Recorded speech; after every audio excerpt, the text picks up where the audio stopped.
So today I'm going to show you what happens when we get our French flea market finds back to England. So this is a beautiful large French antique mirror and the glass is all slipping and it needs a bit of attention. So here I am starting to take the back panels off. It's really important when you're buying antique mirrors that you check that it has the original back because this is a really good sign of authenticity. Anyway, here we go. So we've got to carefully prise off these very old and rusty nails that are in the back and try not to break the panels because I'm going to reapply these later. I'm going to take the glass out and you can see these fixings here, those have broken. So that's why the glass is slipping and all moving around. So I'm going to have to replace those when I've finished with the mirror and put the back on. So we're then making sure we've got all the old nails out from the frame behind, otherwise the back panels won't go back on later. So you've got to go around carefully, basically checking with your hands and then prising each one off. So the back panel's actually looking quite good condition. And those are the nails, so I just check I've got some new ones to put in. And this is the mirror plate. It's really good, and there's some foxing on the other side which you'll see at the end when we finished preparing this mirror for sale. So yeah, I know I've got to replace those pieces, and then I realised there's signs of very old and dormant woodworm. But just to be on the safe side, I always treat everything. So I brush on the woodworm killer and get this sort of soaked into the mirror. I left it for a few hours to soak in, and then we can start on the fun bit, which is painting. So this is a chalk paint. I just use basically any old paint that I can get. You'll see in future videos I actually make paint, but this time, yeah, I'm using what was Grand Illusions paint. They don't do it anymore, and it was an old pot lying around. It's about half full. I probably won't use very much. It's just working the paint into all the crevices, the cracks. Don't have to be too overly fussy about it because of the finish that we're going to do on this. It doesn't need to be perfect. In fact, I'm using, a pretty old brush. It's a bit fluffy. You wouldn't be wanting to use this if you wanted a nice flat finish. So we just carry on.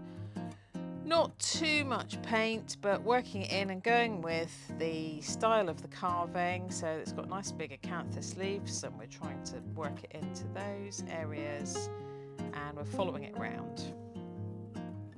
Literally, I'm making a video and you can watch the paint dry. Haha. So moving along, we're going to do, this is a darker grey. It's difficult for you to see.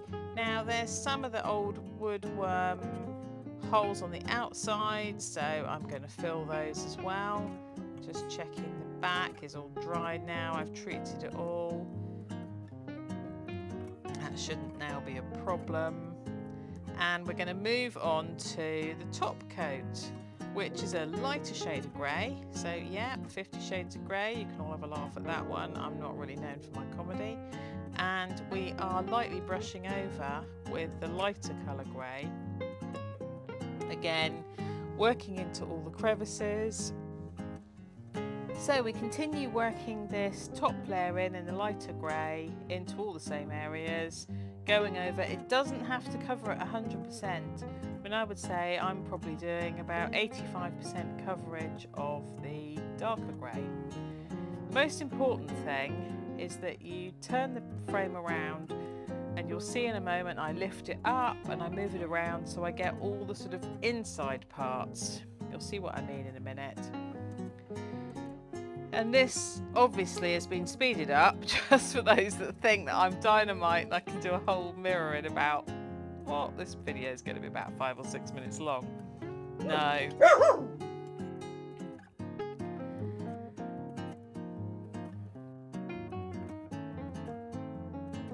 So I'm all bustled up in my coat because it was actually freezing outside, but it's so good to finally be able to get outside in the sunshine.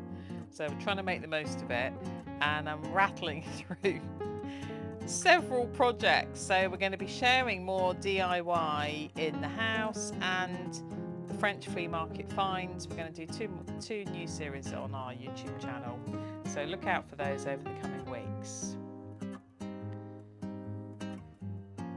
So carry on making sure that paying very good attention to this inside edge, because obviously that's going to be close to the mirror glass when we put it back in. So you don't want to have, you know, some grotty edge right by the mirror glass, because that's going to really be reflected. So yeah, I tip it up and then I can make sure I've got that properly round there. So here are the 2 layers, or it may have actually been 3 layers, but I filmed 2 layers. So a dark grey and then a lighter grey on top. And you can see, you know, it is probably, in the true sense of the word, patchy. That's the idea. If you wanted it to be perfect and flat and all one colour, you could go and buy a reproduction mirror. It would cost you half as much. So getting the gloves on, because this is the grubby part, and I like to use a really dark wax. So this is dark wax, it might even be black wax, can't quite remember now. And I'm rubbing it on with a microfiber, but I mean any bit of cloth, you know, an old bed sheet or a t-shirt or something, anything like that that's soft. And rubbing that all into the crevices, all over, everywhere. Again, it's not imperative that you get it into all the corners. I leave the wax to dry for about an hour and then give it a good rub off. And here is the finished mirror. Follow along for more videos on how we make the French flea market finds even more beautiful. Thanks for watching.